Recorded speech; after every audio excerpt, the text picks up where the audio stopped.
సిగాచి ప్రమాదంపై సిట్టింగ్ జడ్జితో న్యాయ విచారణ జరిపించాలి. తక్షణం మృతుల కుటుంబాలకు ₹1,00,00,000 పరిహారం చెల్లించాలి. యజమానులకు లాభాలే తప్ప కార్మికుల భద్రత పట్టడం లేదు. ప్రభుత్వ ఉదాసీనత, యాజమాన్య నిర్లక్ష్య వైఖరితోనే ప్రమాదం. పరిశ్రమల తనిఖీలు నిర్వహించని అధికారులను సస్పెండ్ చేయాలని సిపిఎం రాష్ట్ర కార్యదర్శి వర్గ సభ్యులు చుక్క రాములు ప్రభుత్వాన్ని డిమాండ్ చేస్తూ జిల్లా కలెక్టరేట్ వద్ద సిపిఎం ఆధ్వర్యంలో ధర్నా నిర్వహించిన అనంతరం సూపరింటెండెంట్కు వినతి పత్రం అందజేశారు. అక్కడ ఉండేటువంటి షేర్ మార్కెట్ లో వీళ్ళ కంపెనీ కూడా లిస్టెడ్ కంపెనీ కాబట్టి అక్కడ సెబీ వాళ్లకు లేఖ రాసింది. అందులో చెప్పారు 90 రోజులు మేము కంపెనీ ఆపరేషన్లు పనిచేస్తున్నాం, మాకు ప్రమాదం జరిగింది, ఇందులో 38 మంది చనిపోయారు, వాళ్ళకు ₹1,00,00,000 ఇస్తామని చెప్పారు. ఇప్పుడు ఇస్తారు, ఏ తేదీలోపు ₹1,00,00,000 ఇస్తారు, దాంట్లో నిర్దిష్టమైనటువంటి తేదీలు చెప్పలేదు. అందుకని రేపు చెల్లా చెదరైపోయి వీళ్ళందరూ చెట్టుకొకలు పుట్టకొకలు పోయి ఒకరు బీహార్, ఒకరు మధ్యప్రదేశ్, ఒకరు జార్ఖండ్, ఒకరు ఒరిస్సా, ఒకరు పశ్చిమ బెంగాల్ పోతే ఎవరికి ₹1,00,00,000 వస్తాయి, ఎవరు అడుగుతారు. ఇప్పుడు ప్రమాద తీవ్రత ఉంది కాబట్టి పోలీస్ యంత్రాంగం, రెవెన్యూ డిపార్ట్మెంట్ మరి అక్కడ సెంటర్ పెట్టారు, సమాచార కేంద్రం పెట్టారు. ఎన్ని రోజులు ఉంటుందా కేంద్రం? కాబట్టి దీనికి బాధ్యత మేనేజ్మెంట్ వహించాలి. మేనేజ్మెంట్ మనుషులు ఈ రోజు వరకు కూడా రావట్లేదు. ఈ రోజు వరకు కూడా వచ్చి మాది బాధ్యత అని కార్మికులకు చెప్పట్లేదు. కంపెనీ దగ్గరికి ఎవరిని పోనీయట్లేదు. కంపెనీ దగ్గర మేనేజ్మెంట్ లేదు.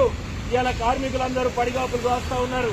ఒకరు చెప్తా ఉన్నారు, వాళ్ళ బాధలు వింటుంటే గుండె తరుక్కపోతా ఉంది.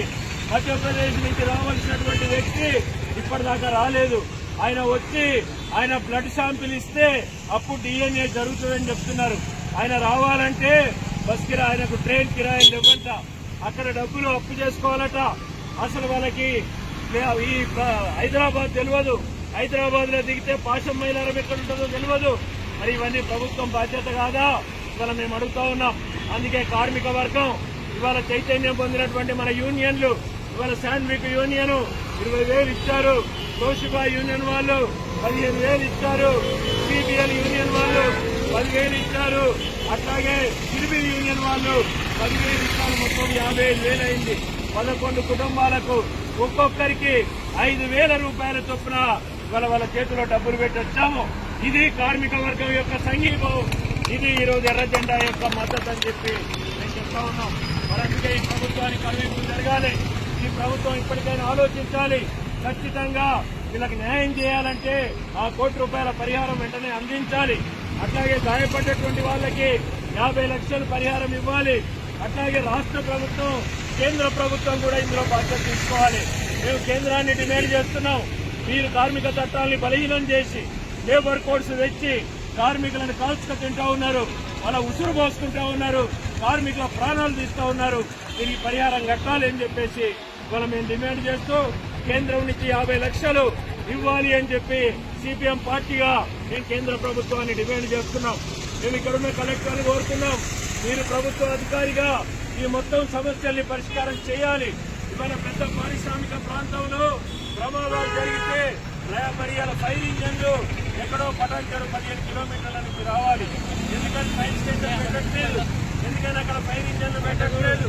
అట్లాగే ఇవాళ లేఅవుట్ ఇచ్చినప్పుడు చుట్టూ ఫ్యాక్టరీ చుట్టూ ఫైర్ ఇంజన్ తిరిగేటట్టుగా స్థలం ఉండాలి.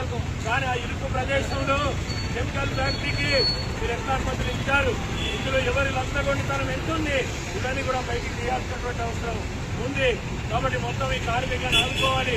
ఈ 90 రోజుల పాటు రేపు కంపెనీ బంద్ అయితే మిగిలిన కార్మికుల జీవనోపాధి ఏంటి, దానికి కూడా ఇవాళ పరిహారం ఇవ్వాలని చెప్పి ఈ సందర్భంగా నేను డిమాండ్ చేస్తూ ఈ ధర్నా ద్వారా ప్రభుత్వానికి కనువిప్పు కలగాలి.